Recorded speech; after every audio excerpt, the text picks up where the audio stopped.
animation is for crazy people.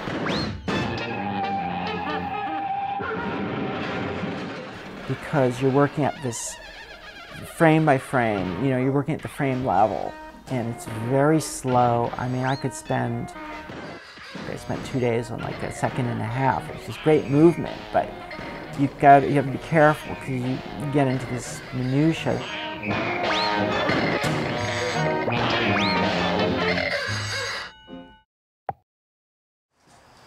It's a little tight. Kinetic sculpture is very dirty, it's hands-on, it's very physical. I'm working in the shop back here and everything. So I move back and forth between these two disciplines.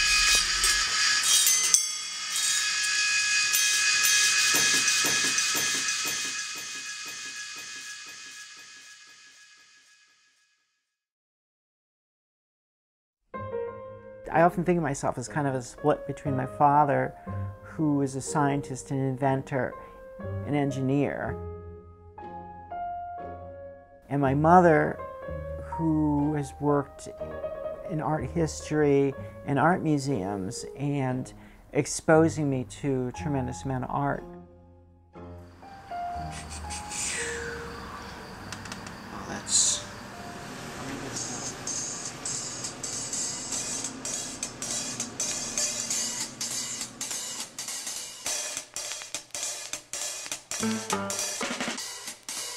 I wanted to get away from digital completely. Throw away the Wacom Cintiq and the Mac.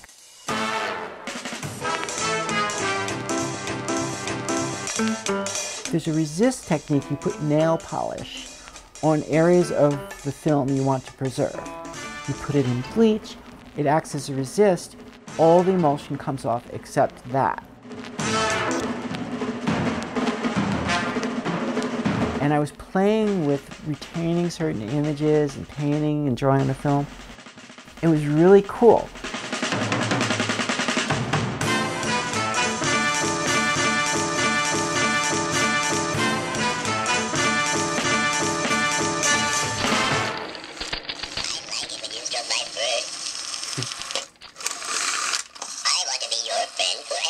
I was trained as a designer, which was great, but there's a very bad thing about it, because designers design.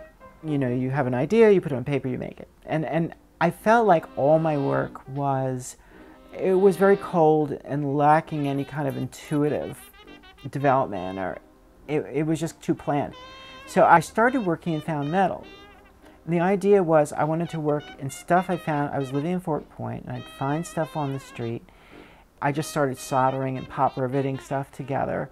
And I suddenly realized like that was what I did really well, which was work intuitively and just let things develop and not worry about what was going to happen. Yeah, but see, it's not exactly 3.5, big deal. Just a follow. See, that's the difference. That's why I didn't go to MIT. So the intuitive process working visually for me, I think about this idea of how I'm going to work with the mechanism and make it integrated into the form, the frame, but also as I'm doing that, constantly like looking at the wholeness of it and trying to reinforce, the center and make everything work well. And when I say work well visually, I think the idea is it's a strong visual form with a lot of integrity. I think that's part of the fun of it and what interests me, as opposed to saying, I'm going to make this mechanical thing, and I make it. What I like about Brickbottom is I can work in my studio and be in my own world, but then I can walk out the door, and some days I'm literally in my own world all day working with my own thoughts, and I can walk out and sometimes my best conversations of the day are with other people in the building. And I realize they're doing the same thing, and that kind of knowing that is really great.